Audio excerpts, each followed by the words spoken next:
Chapter 1. The Harvest Moon Beckons. The late September sun dipped low over St. Mary's Down, casting a golden glow across the cobbled streets and thatched roofs of the little village. The air carried the crisp scent of autumn leaves and the faint sweetness of apples from the nearby orchard. It was the week of the Harvest Moon Market, an event that drew folk from neighbouring hamlets to celebrate the bounty of the season. Stalls were being erected in the market square, their wooden frames adorned with garlands of ivy and late-blooming roses. Yet, beneath the festive bustle, there was a peculiar tension, like a thread pulled too tight. Miss Jane Marple, seated by the window of the Rose and Crown Inn, sipped her tea and observed the scene with her usual quiet acuity. She had arrived that morning at the invitation of her old friend, Mrs. Clara Bantry, who had insisted that the market was not to be missed. Miss Marple, however, suspected Clara's invitation had less to do with the market's charms, and more to do with a vague unease she'd sensed in her friend's letter. "Something's not quite right in St. Mary's Down, Jane," Clara had written, "though I can't put my finger on it." From her vantage point, Miss Marple watched the villagers prepare. A stout farmer, Mr. Thomas Hayworth, was unloading baskets of ruddy apples, his face flushed with exertion or perhaps irritation. Across the square, a young woman with auburn hair and a stylish hat, clearly not local, arranged jars of preserves with a practised smile. She was Eleanor Voss, a newcomer who had taken up residence in the old Miller cottage only a month ago. The villagers seemed to regard her with a mix of curiosity and suspicion, their glances lingering a moment too long. "Clara, dear," Miss Marple said, turning to her friend who was fussing with a plate of scones, "you've been rather quiet about the village. Is there something troubling you?" Mrs. Bantry, a robust woman with a penchant for dramatic gestures, sighed and set down her teacup. "Oh, Jane, it's nothing I can prove. Just a feeling. Everyone's so edgy this year. The market's always been a joyful affair, but there's been bickering. Thomas Hayworth and that new Miss Voss had words yesterday, loud ones right in the square. And then there's the vicar, Mr. Pemberton, looking as though he's carrying the weight of the world." Miss Marple's eyes twinkled behind her spectacles. "Bickering, you say? Over what?" "Something about stall placements of all things," Clara replied, waving a hand. "Thomas claimed Eleanor took his usual spot by the fountain, but I think it's more than that. There's bad blood there, Jane, though no one will say why." Miss Marple nodded, her mind already sifting through possibilities. In her experience, small disputes often masked deeper grievances, like weeds hiding beneath a rosebush.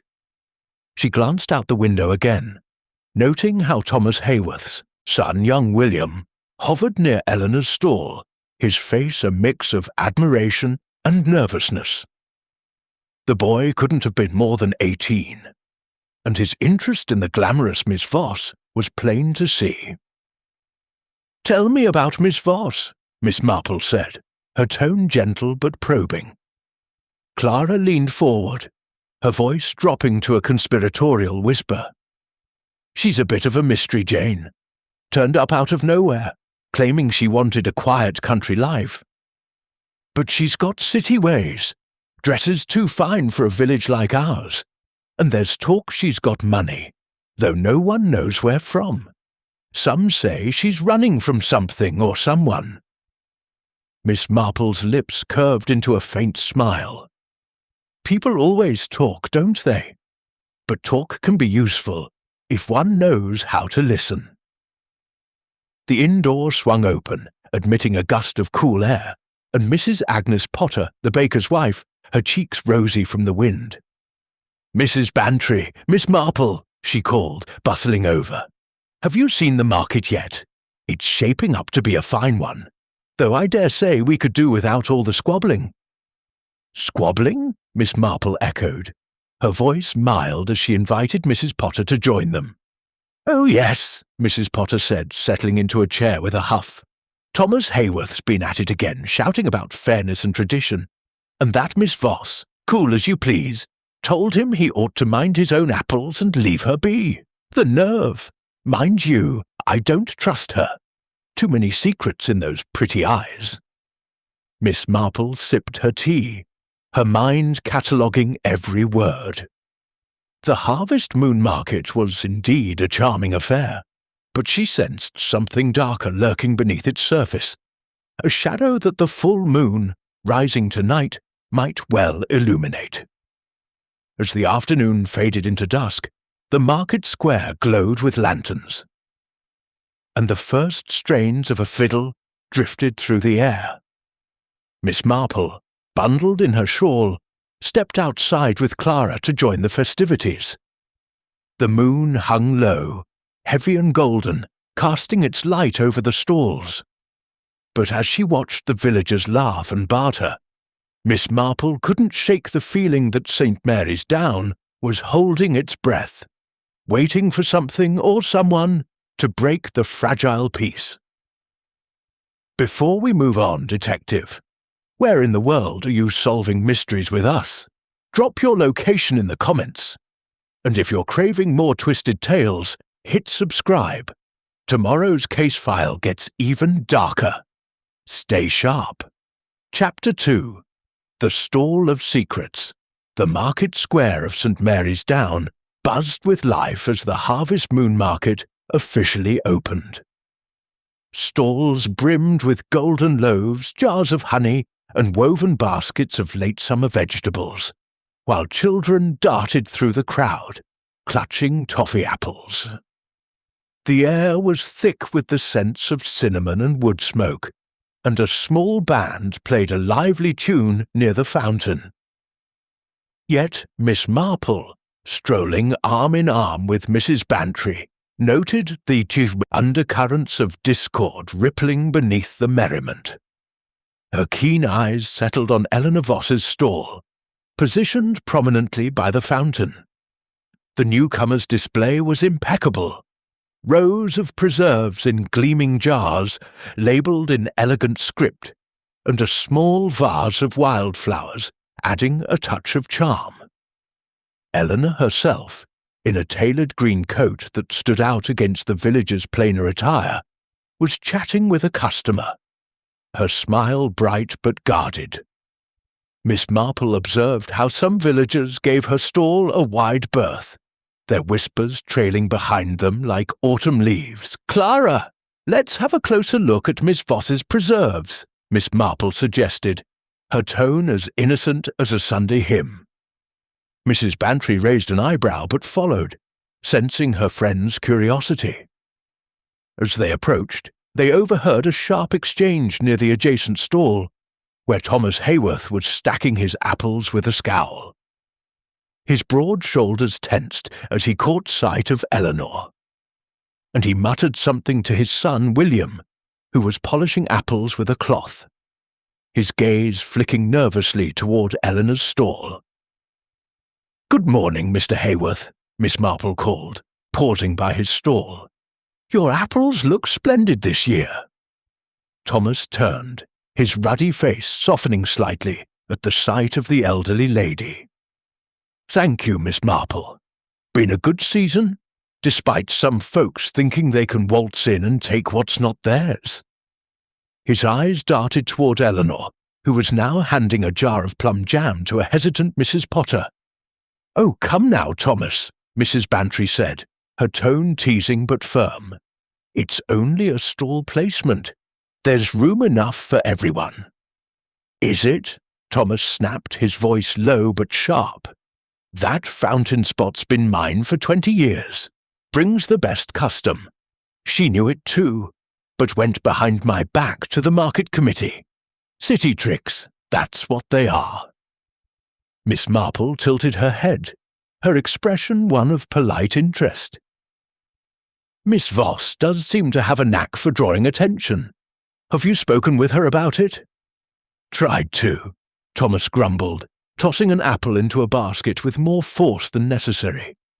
"Yesterday, I told her plain, move her stall, or there'd be trouble. She laughed, said I was making a fuss over nothing. Nothing, it's my livelihood." William, who had been silent, flushed and stepped forward. "Pa, maybe it's not worth—" "Quiet, lad," Thomas cut him off, though his tone softened. "You don't understand how these things work." Miss Marple's gaze lingered on William, noting the way his eyes strayed to Eleanor, who was now laughing with a young couple over a jar of quince jelly. There was something in the boy's expression. Admiration, perhaps, or something deeper. She filed it away, as she did all such observations, like scraps of wool for a knitting pattern yet to emerge. "Miss Marple, Mrs. Bantry," Eleanor called, her voice clear and confident as she waved them over. "Come try my blackberry preserves, made from the bushes behind the Miller cottage. Best berries I've ever tasted." The two women approached, and Miss Marple examined the jars, her fingers tracing the neat labels. "Very impressive, Miss Voss," she said. "You've settled into village life quickly."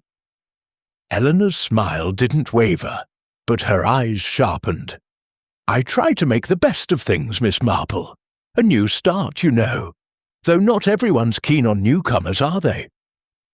Her glance flicked toward Thomas's stall, brief but pointed. Mrs. Bantry, ever direct, chuckled. "Oh, don't mind Thomas. He's just set in his ways. The market's big enough for both of you." "Is it?" Eleanor said, echoing Thomas's earlier words, though her tone was lighter, almost playful. "Some folks guard their patch like it's the crown jewels. But I'm not here to step on toes, just to sell a few jars." Miss Marple nodded, her mild demeanour masking the way her mind was turning. "And how are you finding the cottage? It's rather isolated, isn't it?" Eleanor hesitated, just for a moment. "Quiet, but I like it. Plenty of time to think. And the orchard nearby is lovely for walks." Before Miss Marple could press further, a shout rang out from the edge of the square.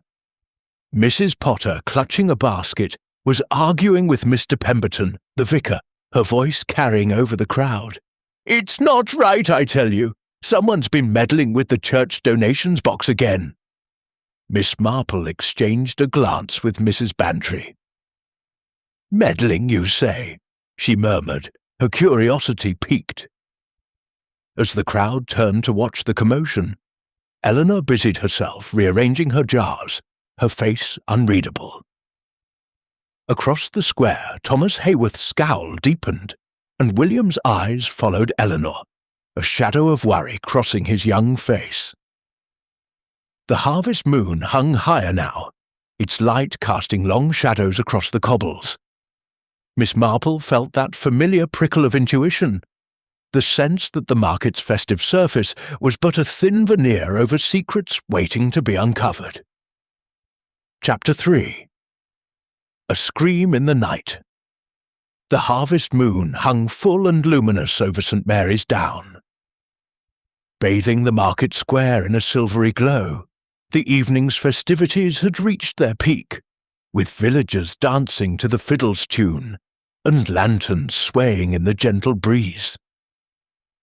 Miss Marple, seated on a bench near the fountain with Mrs. Bantry, watched the revelry with her usual quiet attentiveness, her knitting needles clicking softly in her lap.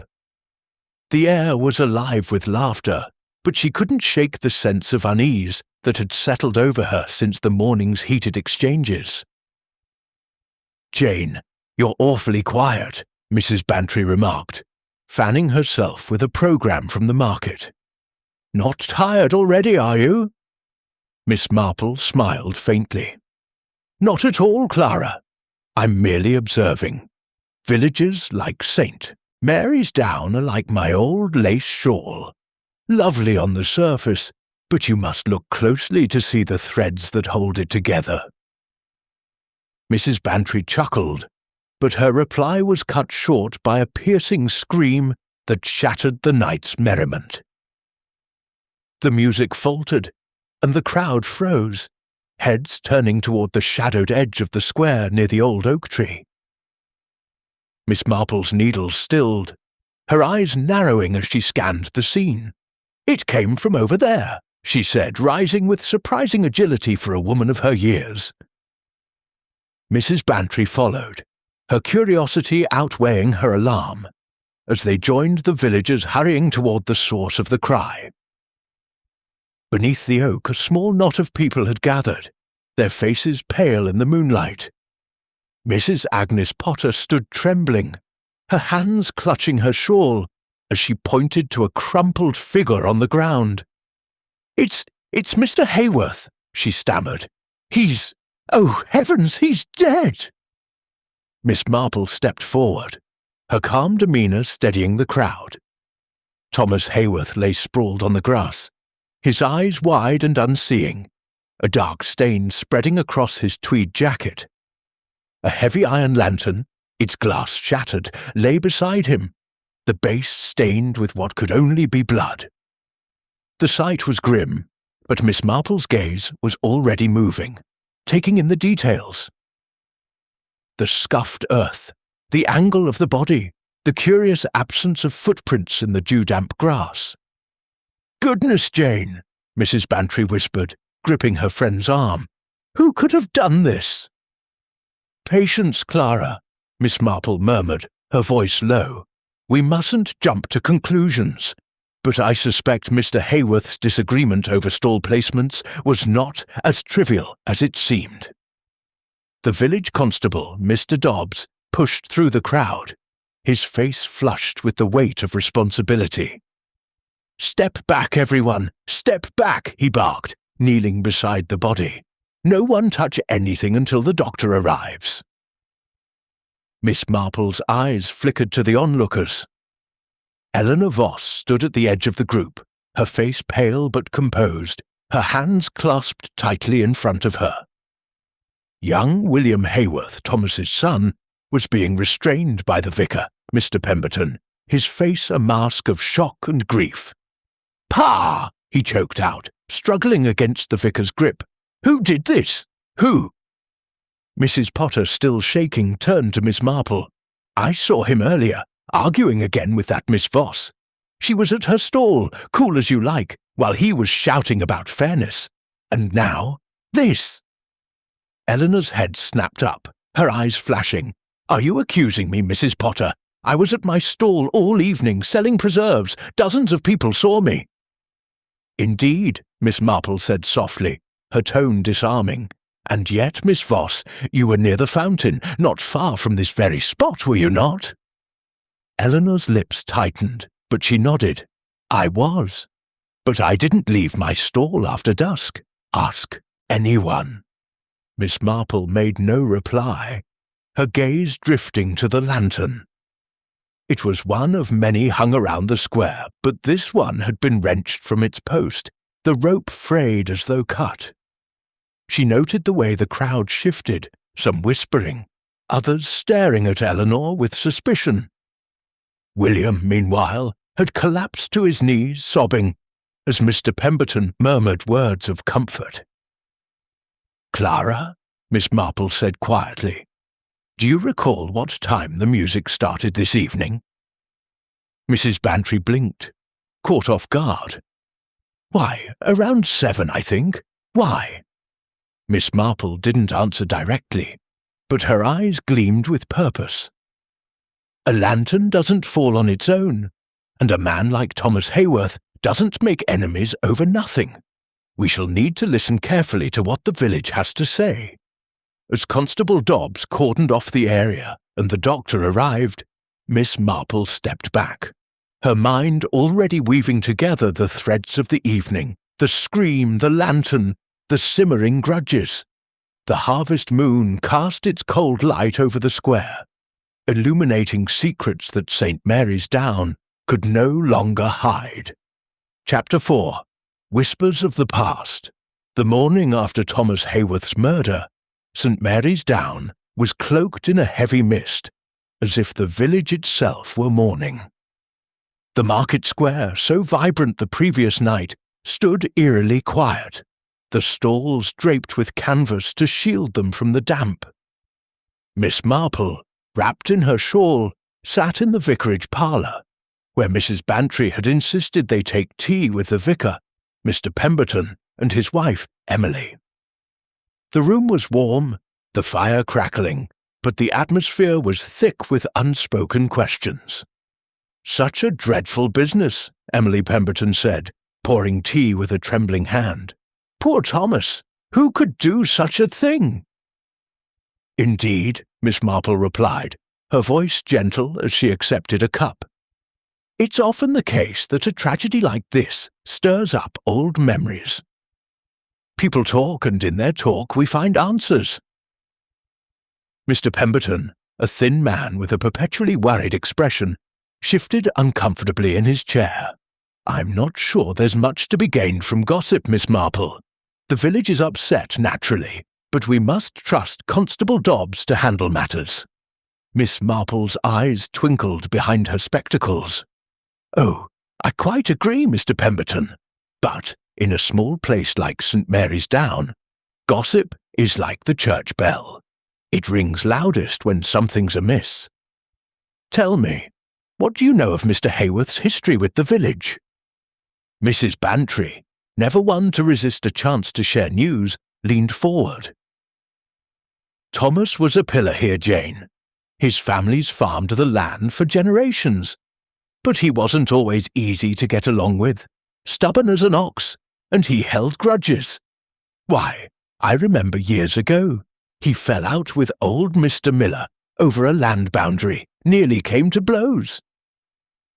"Mr. Miller?" Miss Marple asked, her tone mild but her interest sharp. "The former owner of the cottage Miss Voss now occupies?" Emily Pemberton nodded, setting down her teapot. "That's right. The dispute was settled, but Thomas never forgave him. When Mr. Miller passed away last year, Thomas bought the cottage at auction, though he never lived there. Rented it out to Miss Voss, didn't he?" "Curious," Miss Marple murmured, her needles clicking as she resumed her knitting. "And what of Miss Voss? Has she made many friends in the village?" Mr. Pemberton cleared his throat, his fingers fidgeting with his collar. "She's pleasant enough, I suppose. Keeps to herself mostly. But there's been talk. People say she's not what she seems. Some think she's hiding something coming here so suddenly." "People always suspect newcomers," Mrs. Bantry said with a huff. "But I'll say this. She's stirred things up. William Hayworth's been mooning over her, and Thomas didn't like it one bit. I heard them arguing about it last week at the pub." Miss Marple's needles paused. "Arguing about Miss Voss? How interesting. Did Thomas disapprove of his son's interest?" "Oh, fiercely," Mrs. Bantry replied. "Called her trouble in a fancy hat. Said she'd bring nothing but grief to the family." The parlour door opened, admitting Mrs. Agnes Potter, who had come to deliver a basket of scones for the vicarage. Her face was still pale from the previous night's shock, and she hesitated before speaking. "Pardon my intrusion, but I couldn't help overhearing. It's true about Thomas and William. I saw them at the market 2 days ago, near the orchard path. Thomas was red in the face, telling William to stay away from that woman." William looked ready to cry.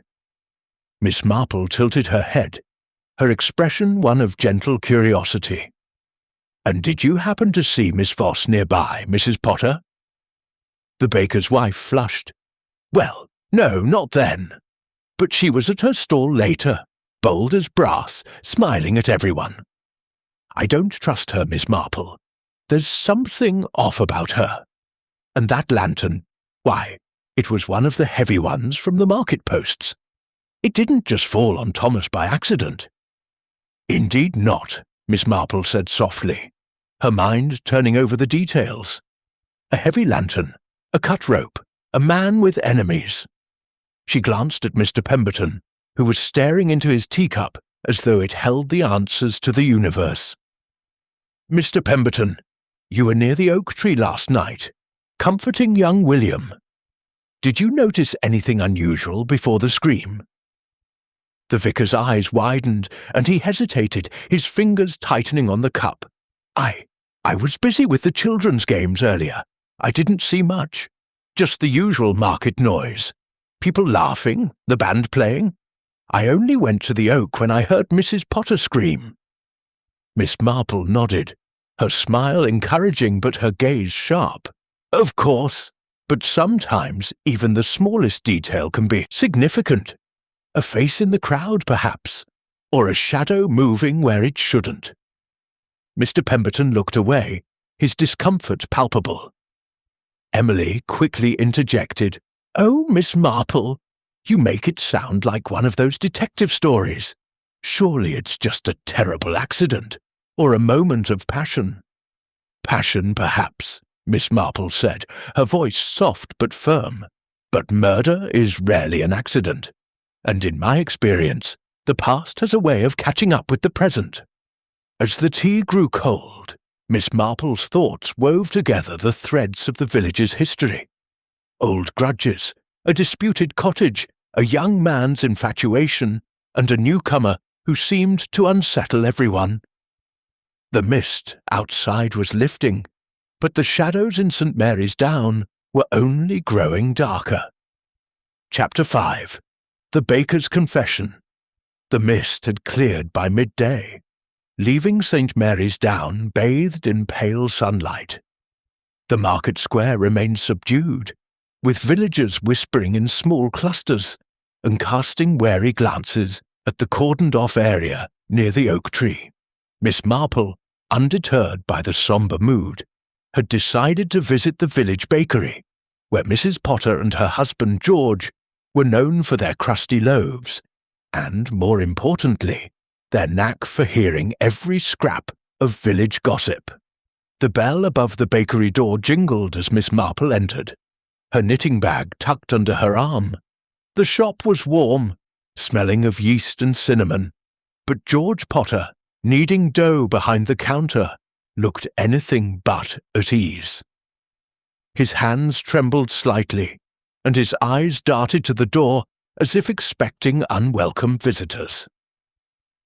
"Good afternoon, Mr. Potter," Miss Marple said, her voice as soothing as a lullaby. "I was hoping for a word.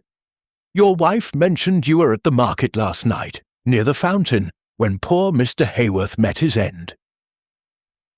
George's flour-dusted hands paused, and he wiped them on his apron, leaving white streaks.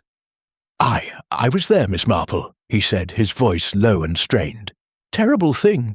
Never thought I'd see such a sight in St. Mary's Down." Miss Marple nodded sympathetically, settling onto a stool by the counter. "It must have been a shock. Did you see Mr. Hayworth before the incident, perhaps speaking with anyone?" George hesitated, his eyes flicking to the back room where Mrs. Potter was arranging trays. "Well, I did see him, yes. About an hour before the scream. He was by his stall, talking to that Miss Voss again. Looked like another row. His face was red as his apples." "Indeed," Miss Marple said, her tone encouraging. "And what was the nature of their conversation, do you think?" George shifted uncomfortably, his fingers twisting the edge of his apron. "Couldn't hear much, not with the band playing. But Thomas was pointing at her stall, and she was shaking her head, calm as you please. I thought it was just the same old nonsense about the fountain spot." Miss Marple's needles clicked softly as she pulled her knitting from her bag, her eyes never leaving George's face. "You seem troubled, Mr. Potter. Is there something more you noticed? Something perhaps you've not told Constable Dobbs?" The baker's face paled, and he leaned closer, his voice dropping to a whisper. "I shouldn't say, Miss Marple, but I saw Thomas later, after the band started, walking toward the oak tree. He was alone, but he looked furtive, like he was meeting someone. I didn't think much of it then, but now—" He trailed off, swallowing hard. Miss Marple's expression remained gentle, but her mind was racing. "Furtive, you say? That's most interesting. And did you see anyone else near the oak around that time?" George shook his head, then hesitated. "Well, I did see young William, Thomas's lad, heading that way a bit later. He looked upset, like he'd been crying. I thought maybe he'd had another row with his pa about Miss Voss. Everyone knows Thomas didn't approve of him mooning over her." Before Miss Marple could probe further, Mrs. Potter emerged from the back, wiping her hands on a cloth. "George, you're not boring Miss Marple with market talk, are you?" she said, her tone sharp but her eyes anxious. "It's bad enough we're all shaken without stirring things up." "Not at all, Mrs. Potter," Miss Marple said smoothly. "I find Mr. Potter's observations most helpful. It's often the little things, a glance, a movement, that tell the story." Mrs. Potter's lips tightened, and she shot her husband a look that Miss Marple didn't miss. "Well, George sees a lot, but he doesn't always know what he's seeing," she said briskly. "Now, can I get you a loaf, Miss Marple? We've some nice rye fresh from the oven." Miss Marple declined politely, her mind already piecing together George's confession. A furtive Thomas, a distressed William, and an oak tree that seemed to draw secrets like moths to a flame.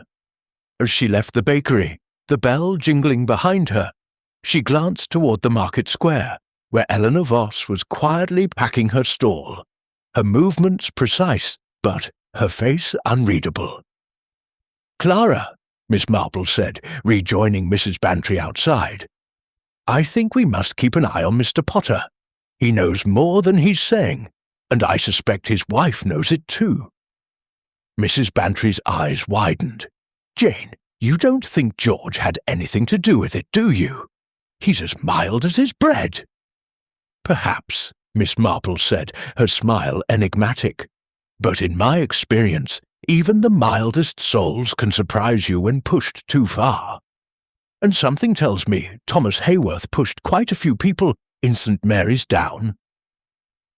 The sun was sinking, casting long shadows across the village. Miss Marple's thoughts turned to the oak tree, the lantern, and the secrets George Potter was too nervous to fully share. The harvest moon market was far from over, and its darkest truths were only beginning to surface. Chapter 6. Shadows in the Orchard. The evening air was cool and fragrant as Miss Marple took a solitary walk along the orchard path that skirted St. Mary's Down.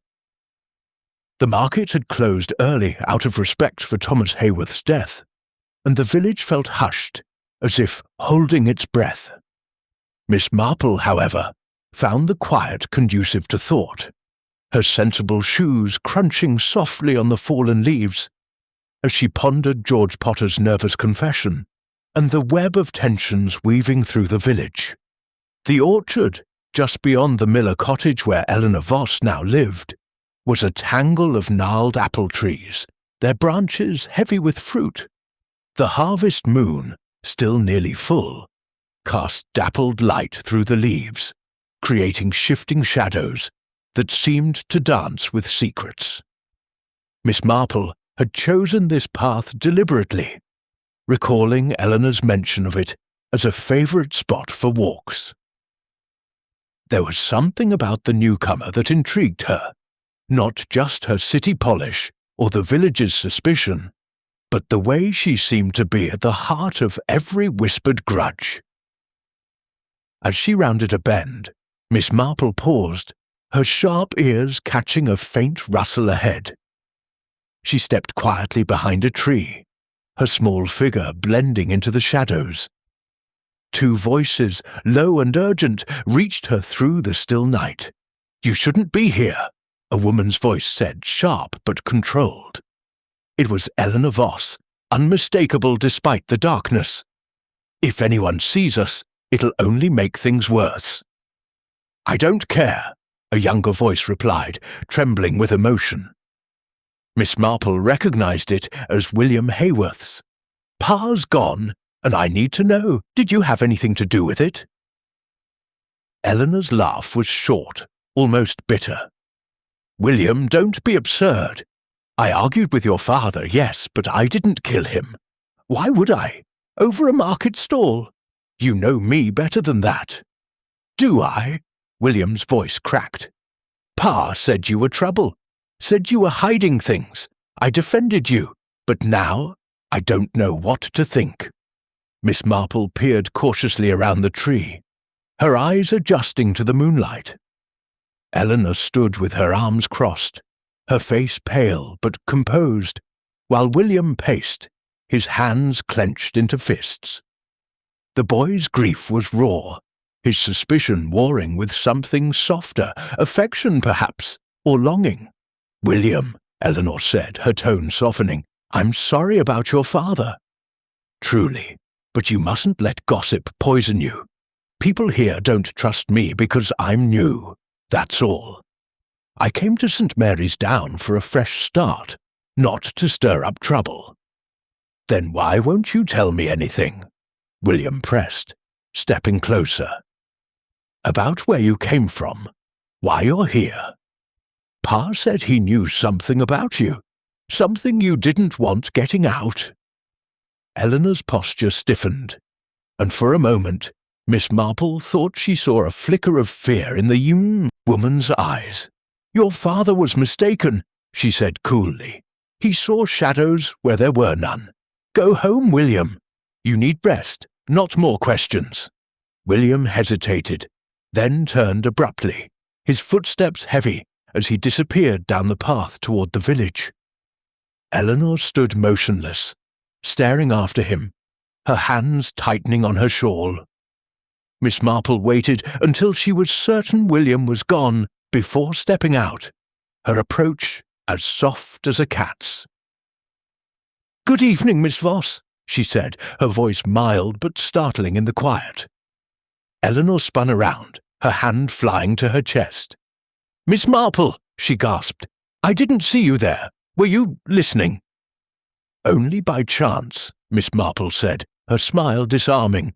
"I find evening walks so refreshing, don't you?" Though I couldn't help overhearing young William's distress. "He seems quite taken with you."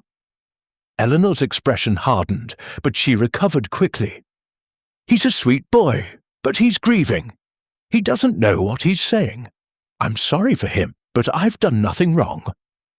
"Of course," Miss Marple said, her tone as gentle as ever. "But grief can make people reckless, and secrets have a way of surfacing in a village like this. You might find it wiser to be forthcoming, should the constable have questions." Eleanor's eyes narrowed, but she nodded. "I've nothing to hide, Miss Marple. Now, if you'll excuse me, I should get back to the cottage." As Eleanor hurried away, Miss Marple lingered in the orchard, her gaze falling on a small object glinting in the moonlight near where Eleanor had stood. She bent down, her fingers brushing the grass until they closed around a small tarnished locket, half buried in the earth. It was old, its clasp stiff, and inside was a faded photograph of a young woman who bore a striking resemblance to Eleanor Voss. "Curious," Miss Marple murmured, slipping the locket into her pocket. The orchard was silent now, but its shadows seemed to whisper of hidden truths, truths that Thomas Hayworth might have known, and that someone had ensured he'd never share. Chapter 7. The Widow's Tale. The morning sun struggled through a veil of clouds, casting a muted light over St. Mary's Down.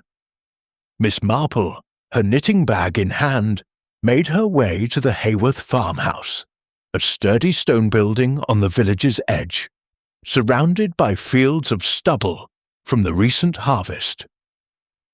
Thomas Hayworth's death had left his widow Margaret and their son William to face the village's scrutiny alone.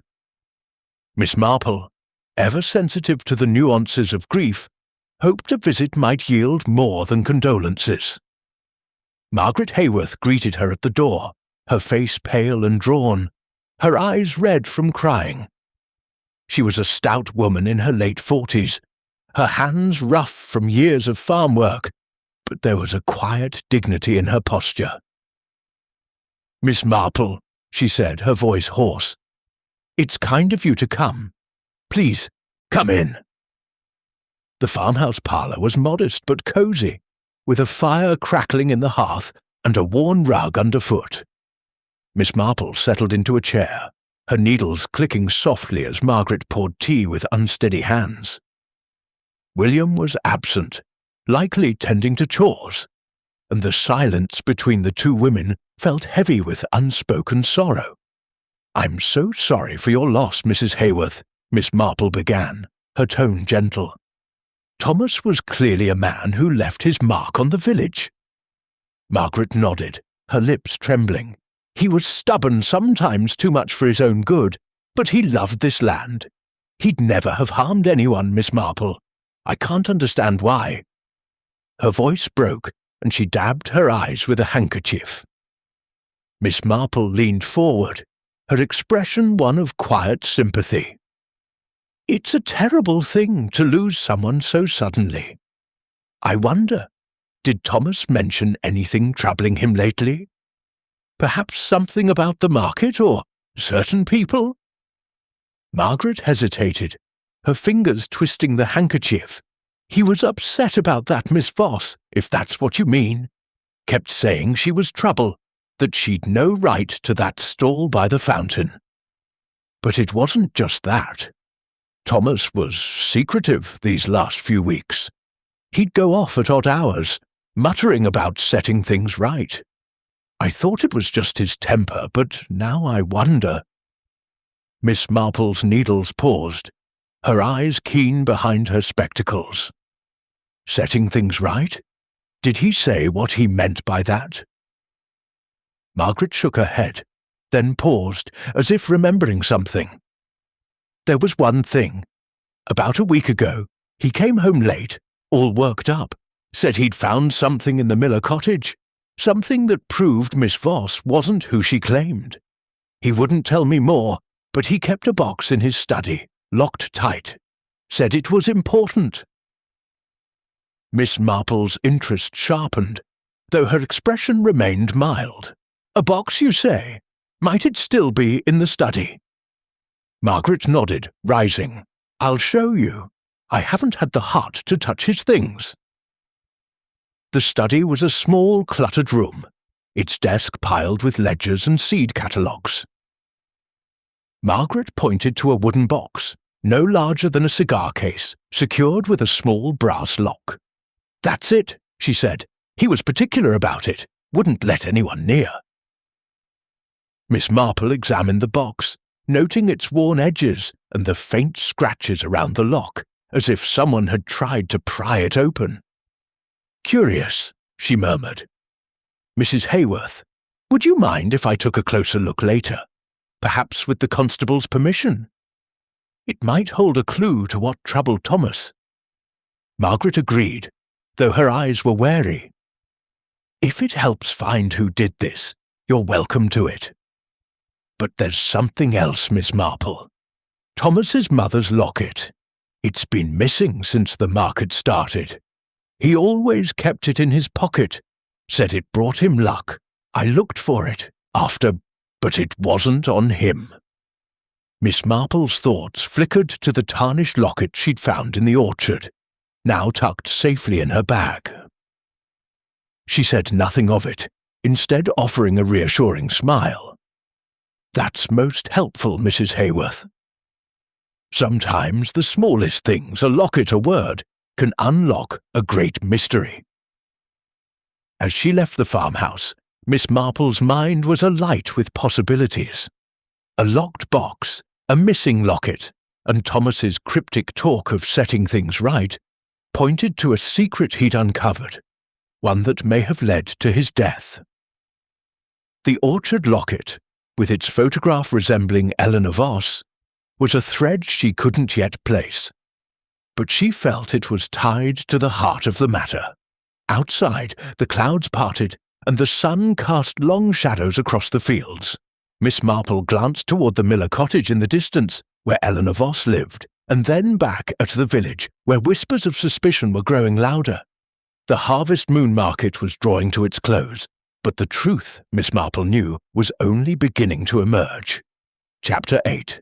The Market's Last Day. The final day of the Harvest Moon Market dawned crisp and clear, but a pall hung over St. Mary's Down. The murder of Thomas Hayworth had dampened the festive spirit, and though the stalls reopened, the crowd was thinner, the laughter subdued.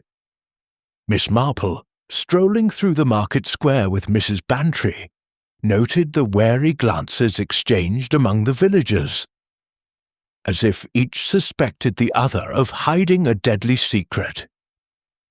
"Jane, it's positively eerie," Mrs. Bantry said, clutching her shawl.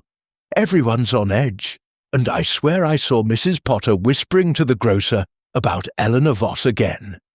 Do you think she really had something to do with it?" Miss Marple's eyes twinkled as she adjusted her hat. "Suspicion is like a weed, Clara. It spreads quickly but doesn't always take root in truth. We must look at the facts, not the gossip. And today I intend to observe very closely." The square was a patchwork of colour, with stalls offering the last of the season's bounty. Eleanor Voss was at her post by the fountain, her smile as polished as ever, though Miss Marple noticed a slight strain in her posture as she handed a jar of preserves to a customer. Across the square, William Hayworth was managing his father's apple stall alone, his face pale and his movements mechanical. The absence of Thomas's booming voice left a void, and Miss Marple sensed the boy's struggle to fill it. As they approached William's stall, Miss Marple paused to select an apple, her tone gentle. "You're doing admirably, William, under such trying circumstances. Your father would be proud." William's eyes, red-rimmed from grief, met hers briefly. "Thank you, Miss Marple. I'm trying, but it's hard. Everyone's staring, whispering. They think I know something about Pa's death." "And do you?" Miss Marple asked, her voice soft but probing. William hesitated, his hands fidgeting with an apple. I saw him that night, before it happened. He was angry, said he was going to confront someone. I begged him to let it go, but he wouldn't listen. He never did when he thought he was right." Miss Marple nodded, her mind recalling George Potter's account of Thomas's furtive behaviour near the oak tree. "Did he say who he was meeting, William?" The boy shook his head, but his gaze flicked toward Eleanor's stall, a fleeting look of doubt and longing. Number just that it was important. I thought, maybe it was about her, but I didn't follow him. I wish I had. Before Miss Marple could press further, a commotion erupted near the fountain. Mrs. Potter, her face flushed with indignation, was arguing with Eleanor, her voice carrying over the crowd.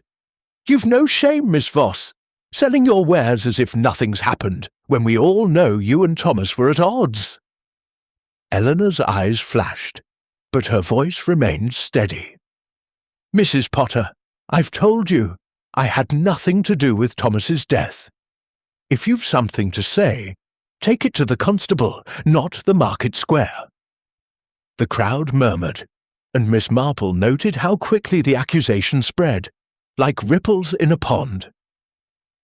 Constable Dobbs appeared, his face weary as he tried to calm Mrs. Potter.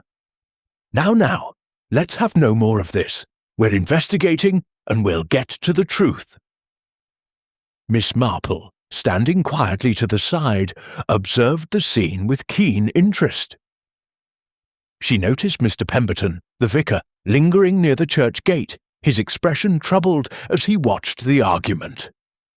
She also saw a flicker of movement near the edge of the square. A young girl, no more than 15, slipping a small object into her pocket before hurrying away. It was Lucy, the grocer's daughter, known for her shy demeanour and sharp eyes. "Clara," Miss Marple murmured, "do keep an eye on young Lucy. She's a quiet one, but quiet ones often see more than they let on." Mrs. Bantry raised an eyebrow, but nodded, trusting her friend's instincts. As the crowd dispersed, Miss Marple approached Eleanor's stall, her manner as unassuming as ever. "A trying day, Miss Voss," she said. "It must be difficult with all these accusations." Eleanor's smile was tight. "I'm used to it, Miss Marple. People fear what they don't understand. I came here for peace, not to be a scapegoat." "Quite so," Miss Marple said, her tone mild. "But I wonder, did Thomas ever mention anything to you about a locket? Or perhaps a box he kept locked away?" Eleanor's hand faltered as she arranged a jar, but she recovered quickly. "A locket? No, he never mentioned anything like that. As for a box, I wouldn't know. Thomas and I weren't exactly confidants." Miss Marple nodded, her eyes lingering on Eleanor's face. The woman's composure was admirable, but there was a crack in it, a momentary flicker that suggested she knew more than she was saying. As Miss Marple turned away, her thoughts returned to the locket in her bag, the locked box in Thomas's study, and the fleeting glimpse of Lucy's secretive act. The market's last day was drawing to a close, but the mystery was far from over. Chapter 9. A Letter Unsent. The late afternoon sun cast long shadows across St. Mary's Down as the harvest moon market wound down, its stalls nearly bare and the square emptying of visitors. Miss Marple, her knitting bag slung over her arm, sat on a bench near the church gate, her eyes following the villagers as they packed up. The air was heavy with the scent of bruised apples and fading flowers, but her mind was fixed on the locket in her bag, the locked box in Thomas Hayworth's study, and the fleeting glimpse of young Lucy's secretive act. Mrs. Bantry joined her, fanning herself with a market programme. "Jane, you've got that look again," she said, half exasperated. "What's brewing in that clever head of yours?" Miss Marple smiled faintly, her needles clicking rhythmically. "Just a few loose threads, Clara. I've been thinking about what Mrs. Hayworth said, about Thomas's box and his missing locket. And then there's young Lucy. Did you notice her earlier, slipping something into her pocket?" Mrs. Bantry's eyes widened. "Lucy, the grocer's girl. She's shy as a mouse. You don't think she's mixed up in this, do you?" "Not mixed up, perhaps," Miss Marple said softly, "but she may have seen something. Children often do, you know, when adults think they're not looking." Their conversation was interrupted by Constable Dobbs, who approached with a purposeful stride, a folded piece of paper in his hand.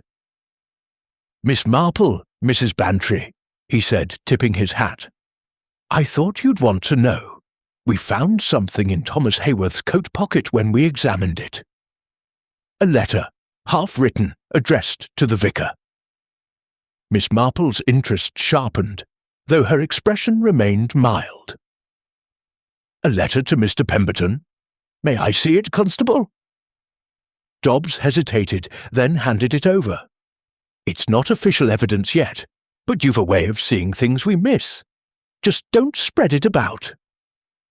The letter was written in Thomas's heavy scrawl, the ink smudged as if written in haste. "Dear Mr. Pemberton, I must speak with you urgently. I've learned something about Fee that changes everything. She's not what she seems, and I have proof.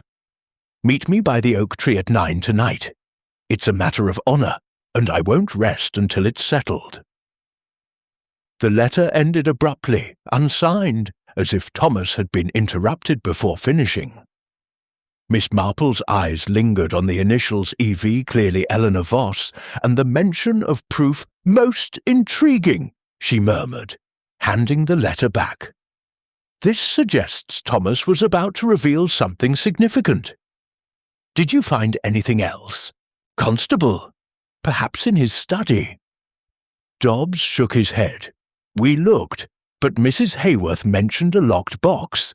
We're waiting for a locksmith to open it. Could be nothing, but it's rarely nothing, Miss Marple said, her tone gentle but firm. Might I suggest speaking to young Lucy, the grocer's daughter? She was near the fountain this morning, and I believe she may have picked up something of interest. Dobbs frowned but nodded.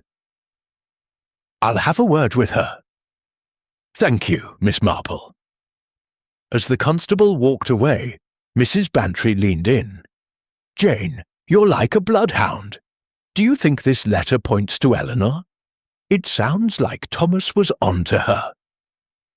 Perhaps, Miss Marple said, her needles pausing, but letters can be deceiving. They tell us what someone intended to say, not necessarily the truth. And I wonder why Thomas chose the vicar as his confidant. Mr. Pemberton has been reticent, hasn't he? Mrs. Bantry nodded, her eyes gleaming with curiosity. He's been jumpy as a cat. Do you think he knows something? I think, Miss Marple said, that many people in St. Mary's Down know more than they're saying. But the truth has a way of slipping out, like a stitch in a poorly knit scarf. As the market closed, Miss Marple's gaze drifted to the church, where Mr. Pemberton was locking the gate, his movements quick and nervous. Nearby, Lucy lingered by her father's stall, her eyes darting about, as if she sensed she was being watched. The letter, the locket, the locked box, all were pieces of a puzzle, and Miss Marple felt the pattern was beginning to take shape. But one question nagged at her. If Thomas had proof against Eleanor, why had he waited to act, and who had ensured he never would? Chapter 10.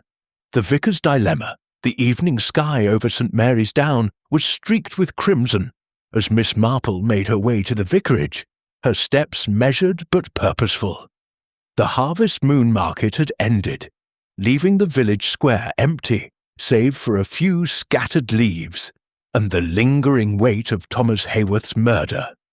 The discovery of the unsent letter had sharpened Miss Marple's focus on Mr. Pemberton, whose nervous demeanour and reluctance to speak suggested he held a piece of the puzzle.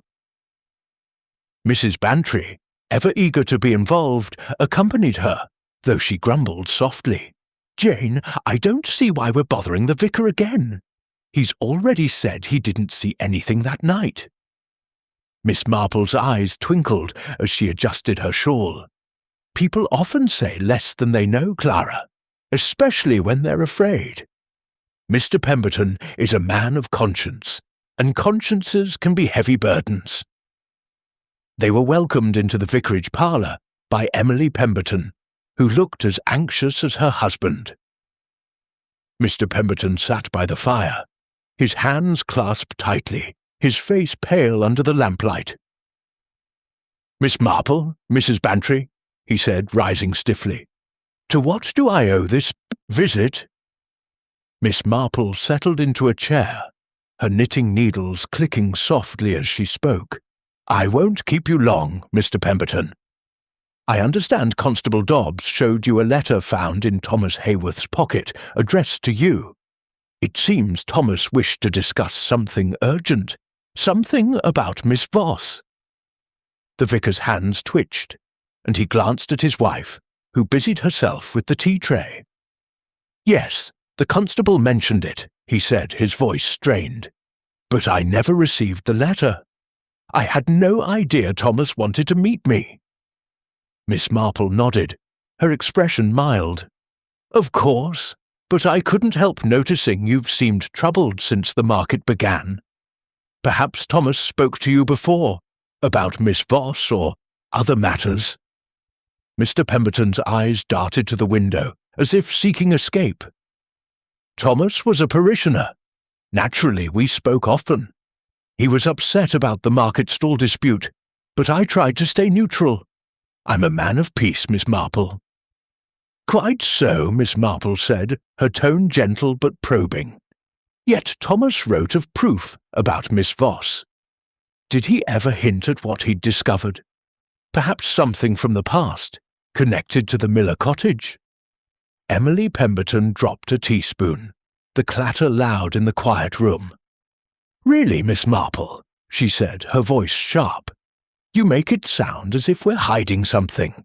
We're as shocked as anyone about Thomas's death. Miss Marple's smile was disarming.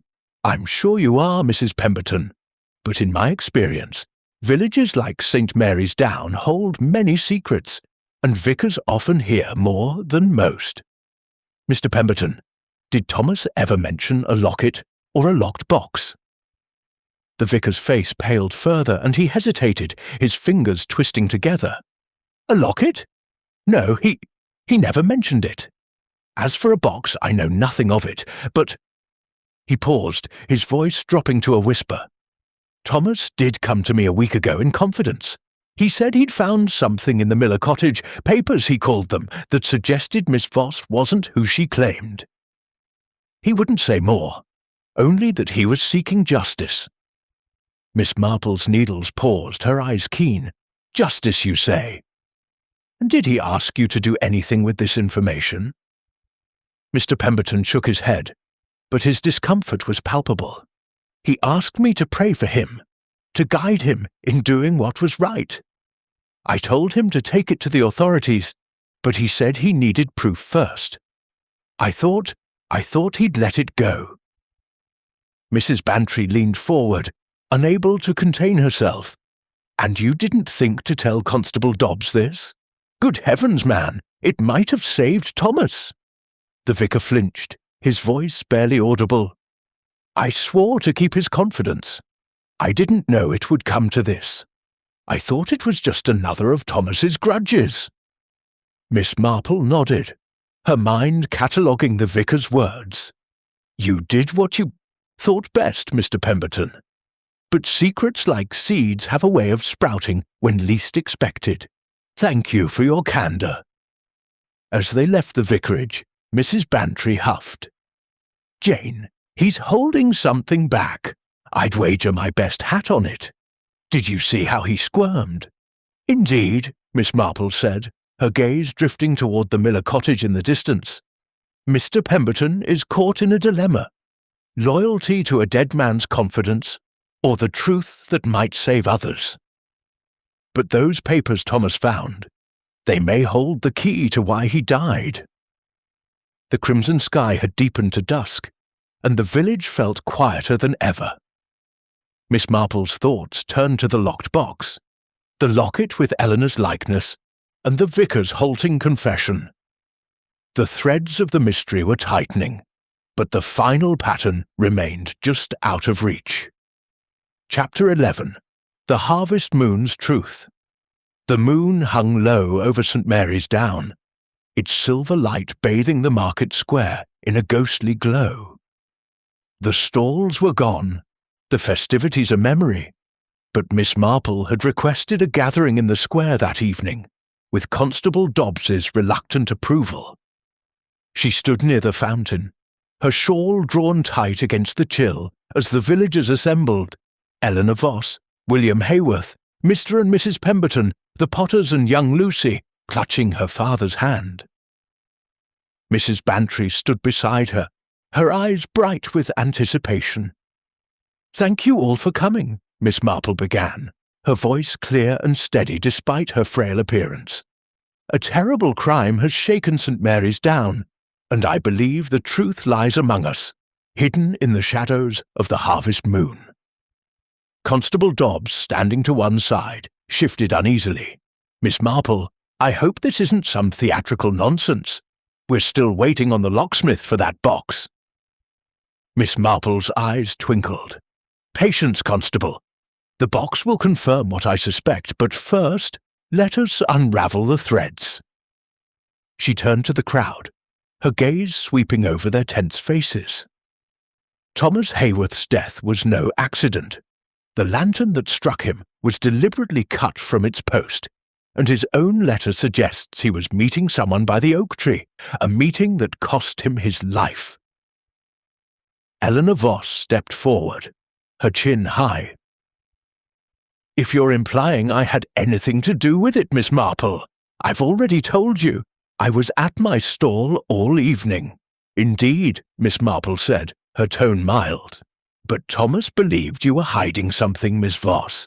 He found papers in the Miller cottage, papers he thought proved you were not who you claimed. And then there's this." She drew the tarnished locket from her bag, holding it up. The crowd gasped, and William's eyes widened. "That's Pa's locket!" he exclaimed. "It belonged to his mother. Where did you find it?" "In the orchard," Miss Marple said, "near where you and Miss Voss spoke the night after the murder. The photograph inside bears a striking resemblance to you, Miss Voss. A family connection, perhaps." Eleanor's composure faltered, her hand tightening on her shawl. I don't know anything about that locket. It's not mine."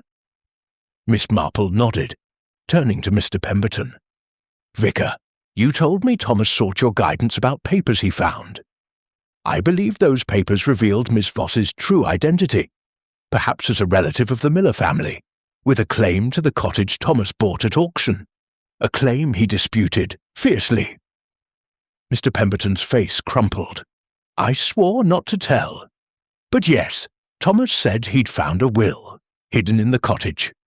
It named a granddaughter of old Mr. Miller, living under a different name. He thought it was Eleanor." The crowd murmured, and Eleanor's eyes flashed. "That's absurd! I came here for a quiet life, not to claim some dusty cottage." Miss Marple held up a hand. "I believe you, Miss Voss. But Thomas's discovery threatened someone else, someone who feared losing what they'd gained." Her gaze settled on Lucy, the grocer's daughter, who shrank back, her face pale. "Lucy, dear, you picked up something near the fountain yesterday, didn't you? A small key, perhaps?" Lucy's father, the grocer, frowned. "Lucy, what's this about?" Tears welled in Lucy's eyes as she pulled a small brass key from her pocket. I found it by the oak tree the night Mr. Hayworth died. I didn't know what it was for, I swear." Miss Marple took the key, her expression softening. "This, I believe, opens Thomas's locked box. And inside, we'll find the will. But the question is, who dropped it?" She turned to William, whose face had gone ashen. "William, you were seen near the oak tree that night, upset after arguing with your father. He wanted you to stay away from Miss Voss. But there was more, wasn't there?" William's voice broke. "I didn't kill him. I loved Pa, even when he was stubborn. I was there, yes, but only to beg him not to ruin things with Eleanor. He said he'd disown me if I didn't stay away. And yet," Miss Marple said softly, "someone else was there. Someone who overheard Thomas's plan to expose the will." Her eyes moved to Mrs. Potter, who stood rigid, her hands clenched. "Mrs. Potter, you were quick to accuse Miss Voss, but your husband was nervous, wasn't he? He saw Thomas by the oak, acting furtive. And I suspect you knew why." Mrs. Potter's face twisted. "What are you saying? I'm a respectable woman." "Respectable, yes," Miss Marple said, "but desperate to protect your husband. George told me he saw Thomas heading to the oak, but he didn't mention you were with him, checking the stall inventories. You heard Thomas's threats about the will, didn't you? A will that might return the cottage to Eleanor, leaving your husband's brother, who sold it to Thomas, liable for fraud." The crowd gasped, and George Potter stepped forward, his voice shaking. "Agnes, no! Tell me you didn't." Mrs. Potter's resolve crumbled, tears streaming down her face. "I didn't mean to. I followed Thomas to the oak, begged him to let it go. He laughed, said he'd ruin us. I grabbed the lantern, it was already loose, and it happened so fast I didn't mean to kill him." Constable Dobbs stepped forward, his face grim. "Mrs. Potter, you'll need to come with me." As Mrs. Potter was led away sobbing, Miss Marple turned to Eleanor. "The locket, I suspect, was your grandmother's, linking you to the Miller family. Thomas dropped it in the orchard, perhaps when he first confronted you." Eleanor nodded, her voice low. "I didn't want the cottage, I just wanted peace." The crowd dispersed, stunned, as the moon rose higher. Miss Marple slipped the locket into Eleanor's hand, her smile gentle. "Peace will come, my dear. It always does in time." Chapter 12. The Village Restored. The morning after Mrs. Potter's confession broke over St. Mary's Down like a cleansing rain, washing away the fog of suspicion that had clouded the village. The market square, now stripped of its stalls, lay quiet under a pale autumn sun, and the villagers went about their tasks with a subdued air, as if processing the truth that had been laid bare beneath the harvest moon. Miss Marple sat in the Rose and Crown Inn, sipping tea with Mrs. Bantry, who was still reeling from the dramatic confrontation. "Jane, I never would have guessed Agnes Potter," she exclaimed, setting her cup down with a clatter. "She seemed so ordinary, and all for a cottage?" Miss Marple's needles clicked softly, her eyes thoughtful. "It's often the ordinary ones, Clara, who surprise us most. Mrs. Potter acted out of fear for her husband, her family's reputation, and their livelihood. A single moment of panic can unravel a lifetime of respectability." Mrs. Bantry shook her head. "And that will in Thomas's box? Was it really Eleanor's claim to the cottage?" Miss Marple nodded. "Constable Dobbs opened the box this morning, with the key Lucy found. It contained a will, signed by old Mr. Miller, naming his granddaughter, Eleanor's true identity, as the heir to the cottage. Thomas, in his stubborn way, saw it as a threat to his purchase, not realizing it was Mrs. Potter's brother who'd sold it under false pretenses. Poor Agnes thought exposure would ruin them all." Across the square, Miss Marple could see Eleanor Voss, now openly acknowledged as Eleanor Miller, speaking quietly with William Hayworth near the fountain. The young man's face was still etched with grief, but there was a softness in his posture, a tentative hope as he listened to Eleanor. The locket, now returned to her, gleamed at her throat, a symbol of a past reclaimed. "Do you think Eleanor will stay?" Mrs. Bantry asked, following her friend's gaze. "Believe so," Miss Marple said, her smile gentle. "She came seeking peace, and though it's been a rocky start, St. Mary's Down may yet offer it. Young William, too, will find his way, I think. Grief is heavy, but it lightens with time." The inn door opened, admitting Mr. Pemberton, his face less burdened than it had been. He approached their table, his hat in hand. "Miss Marple, I owe you my thanks," he said earnestly. "I was wrong to keep Thomas's confidence so tightly. If I'd spoken sooner, perhaps—" Miss Marple raised a hand, her expression kind. "You acted as you thought right, Mr. Pemberton. We all do, in our way. The truth has a habit of finding its own path, like a river to the sea." As the vicar left, Mrs. Bantry leaned in, her voice low. "Jane, you're a marvel.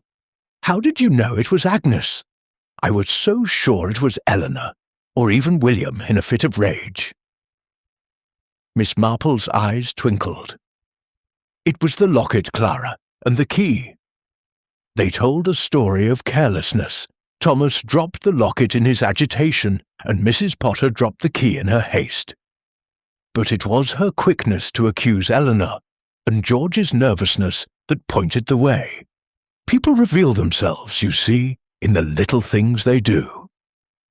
The village was slowly returning to its rhythm. The church bells rang for the morning service, and children played in the fields, their laughter a promise of healing. Miss Marple finished her tea, her thoughts drifting to her own village of St. Mary Mead, where similar dramas played out in quieter ways. "Will you stay longer, Jane?" Mrs. Bantry asked, sensing her friend's readiness to depart. Miss Marple shook her head. "I think my work here is done, Clara. St. Mary's Down will mend, as villages do, and I've a garden at home that's been neglected too long." As they stepped outside, the sun broke through the clouds, casting a warm glow over the cobbles. Miss Marple glanced at the oak tree, where Thomas had met his end, and then at Eleanor and William, now walking toward the orchard, their heads bent in quiet conversation. The harvest moon had waned, but its light had revealed the truth, and St. Mary's Down was whole again, or as whole as any village could be, with its secrets tucked safely back into the shadows. Chapter 1. The Quiet Lane to Thornapple. Word count 996. Miss Jane Marple, who knew every lane in St. Mary Mead better than most people knew their own parlours, had taken to strolling, after tea, down the narrow track that curved toward Thornapple Cottage. The hedges there were old hawthorn already freckled with white, and the path, odd for spring, showed small crescents from a man's muddy soles. Miss Marple noticed them as she noticed everything, not with alarm, merely as one files a sensible address in a drawer. The cottage had stood empty. Now smoke lifted from its short chimney, and someone had prodded life into the little orchard behind the fence. A rake leaned. There, a new padlock glittered on the shed, and, on this particular evening, a square of muslin lay to dry on the kitchen sill. Domestic signs, and therefore promising. Mrs. Bantry, who could scent a story 3 hedges away, had already supplied details at the grocer's. A gentleman, Mr. Felix Hart, something in publishing, and a housekeeper, Mrs. Ryder. Respectable, you can tell by her needlework basket. Miss Marple had nodded politely. One lets news ripen. At the gate, she paused, apparently to smooth her glove. In truth, she was listening. A kettle lifted off the hob. The soft rattle of a poker returned to its stand. The garden path had been newly swept, though not very well. The corners showed the little triangles of leaves young maids leave. Miss Marple smiled. "Good evening," called the vicar, Mr. Clement, hat at the back of his head and balancing 2 wrapped packages. "You look a man on a delicate mission," Miss Marple said. "A cake order for my birthday next week," he sighed. "Mrs. Ryder has kindly offered to help Griselda with the parish tea. A blessing. Mr. Hart seems pleasant enough. Talks of authors and proofs. He did ask the oddest thing, whether the last evening train to London is reliable. Something about a 9 o'clock meeting. Trains are capricious, Miss Marple said. So are meetings." They parted.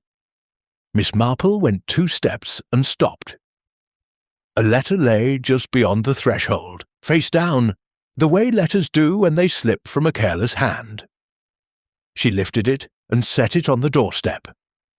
The stamp had been affixed neatly, but upside down.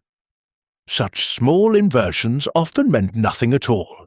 They sometimes meant rather a lot. At the corner she nearly collided with Mrs. Ryder, a spare woman in a good plain coat, carrying a sewing basket and a packet from the chemist. "Oh!" cried the woman, clutching the basket like a child.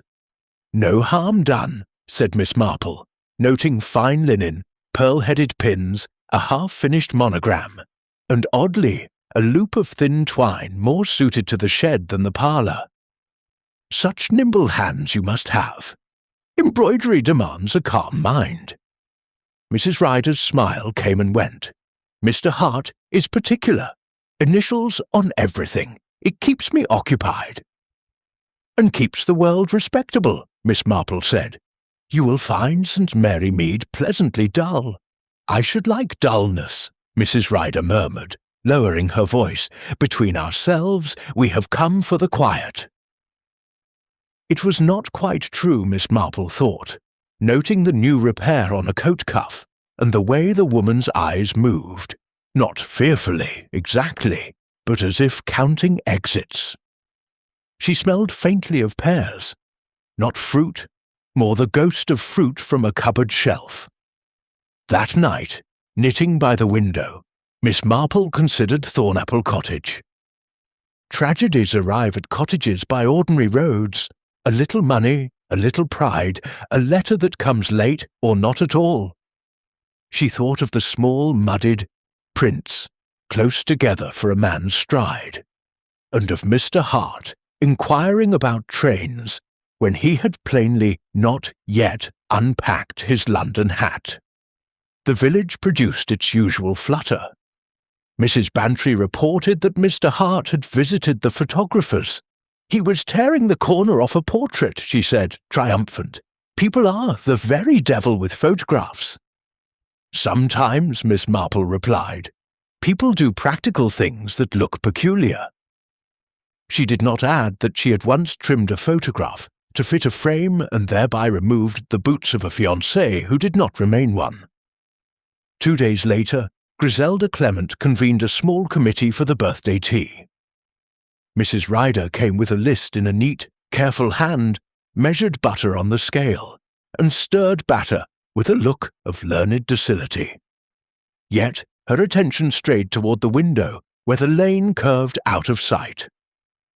One would not say she expected anyone. One could not say she did not. On Sunday after evensong, Miss Marple walked home the long way. Somewhere a gate clicked shut. She paused, listening. No voice followed. On Monday, the post brought Miss Marple nothing at all, which is sometimes in itself an event. At 11:30, she put on her hat and took the quiet lane. She did not mean to go to the cottage. At the gate, she found herself inside it. The door stood a careful inch ajar. The muslin on the sill had been lifted. The path showed new marks. Not crescents now, but hurried smears, as from a heavier step. Miss Marple knocked, waited, and called, "Mrs. Ryder." The kettle had boiled dry. In the hearth, the poker lay crooked, as if set down by a hand suddenly distracted. On the hearth rug, there was a dark smear that at first glance might have been mud. Miss Marple bent, frowned at the smell, metallic, not earthy, and drew in a small, quiet breath.